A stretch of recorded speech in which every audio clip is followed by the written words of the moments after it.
Hello. आज हम एक ऐसी गजब की कहानी सुनने जा रहे हैं जिसका नाम है वो किताब जिसने धरती को बचाया। और सुनिए, ये सिर्फ एक कहानी का नाम नहीं है ये एक सच्चाई है। कम से कम 25वीं सदी के लोगों के लिए तो है ही। सवाल सुनने में ही थोड़ा अजीब लगता है ना। मतलब बच्चों की कुछ पोयम्स एक पूरे एलियन अटैक को रोक दें, कैसे हो सकता है? पर पता है, यही तो इस कहानी का सबसे मजेदार हिस्सा है। चलिए देखते हैं कि ये सब हुआ कैसे। तो हमारी कहानी शुरू होती है फ्यूचर में, 25वीं सदी में। वहां एक इतिहासकार हमें हिस्ट्री के पन्नों से एक ऐसी घटना के बारे में बता रहा है जो शायद पूरे यूनिवर्स की सबसे फनी और अजीब लड़ाई थी। अच्छा, तो ये जो स्क्रीन पर है ना, ये 25वीं सदी के एक म्यूजियम में रखा एक हिस्टोरिकल रिकॉर्ड है, एक तरह का वीडियो लॉग। और ये रिकॉर्ड हमें सीधा ले जाता है साल 2040 में। ये वो टाइम था जब मार्स का अटैक एक बहुत ही अजीब से हथियार से रोका गया था। और पता है ये सब हुआ कब? 20वीं सदी में, जिसे वो इतिहासकार किताबों का युग कहते। तो फिर इस कहानी के विलन कौन थे? चलिए मिलते हैं मार्स स्पेस कंट्रोल के पावरफुल मार्शियन से। इनका मिशन बस एक ही था, धरती पर कब्जा करना। और ये है इनका leader, the great and mighty think tank. एक बड़ा सा अंडे जैसा सिर है इसका, और इसको लगता है कि इससे ज्यादा इंटेलिजेंट पूरे यूनिवर्स में और कोई है ही नहीं। और यहीं से कहानी का असली मजा शुरू होता है, इन दो कैरेक्टर्स के बीच की टक्कर से। एक तरफ है घमंडी लीडर थिंक टैंक, और दूसरी तरफ है उसका होशियार लेकिन हमेशा डरा सहमा सा रहने वाला असिस्टेंट नूडल। इनका ये जो रिश्ता है ना, यही पूरी कहानी को आगे ले जाता है। थिंक टैंक के इस एक सवाल से ही उसका घमंड और उसकी इनसिक्योरिटी दोनों एकदम साफ दिख जाती है। अपनी तारीफ सुनने के लिए भी उसको एक मैजिक मिरर की जरूरत पड़ती है। सोच के देखिए।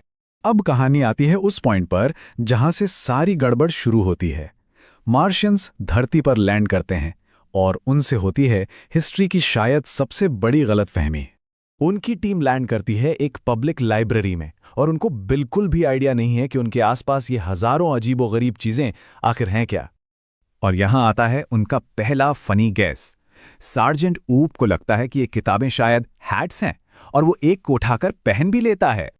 और मार्स से थिंक टैंक पूरे कॉन्फिडेंस के साथ अपना गलत जजमेंट पास करता है। उसके हिसाब से ये कोई लाइब्रेरी नहीं, ये तो एक रिफ्रेशमेंट स्टैंड है, और किताबें वो तो सैंडविच हैं। और फिर आता है कहानी का सबसे फनी मोमेंट। थिंक टैंक ऊप को वो सैंडविच खाने का ऑर्डर देता है। बेचारा ऊप बड़ी मुश्किल से उसे चबाने की कोशिश करता है और कहता है कि ये तो मार्स की धूल जैसा सूखा है। तो जब खाने की कोशिश फेल हो जाती है तो क्या थिंक टैंक अपनी गलती मानता है? बिल्कुल नहीं। वो फौरन एक नई थियोरी बना लेता है कि ये सैंडविच खाने के लिए नहीं बल्कि कान पर लगाकर सुनने के लिए हैं। मतलब ये कम्युनिकेशन डिवाइस हैं। और बस यहीं से कहानी का सबसे इंपॉर्टेंट पार्ट शुरू होता है। यहां मार्शियंस इन पोएम्स को डिकोड करने की कोशिश करते हैं, और इसी चक्कर में उनका पूरा प्लान खराब हो जाता है। ये है वो खतरनाक किताब जिसका वो एनालिसिस कर रहे हैं, मदर गूज। जरा सोचिए, बच्चों की नर्सरी राइम्स की एक किताब को एक डेंजरस मिलिट्री कोड समझा जा रहा है। और यहां से शुरू होता है उनकी गलतफहमियों का सिलसिला। पहले मिस्ट्रेस मैरी पोयम से उन्हें लगता है कि धरती के लोग अपने गार्डन्स में बॉम्ब्स और हथियार उगाते हैं। फिर the cat and the fiddle से वो ये मान लेते हैं कि यहाँ के जानवर भी स्पेस में उड़ सकते हैं। मतलब कुछ भी। और अब आती है वो आखिरी पोयम जिसने मार्स के पूरे अटैक को एक झटके में खत्म कर दिया।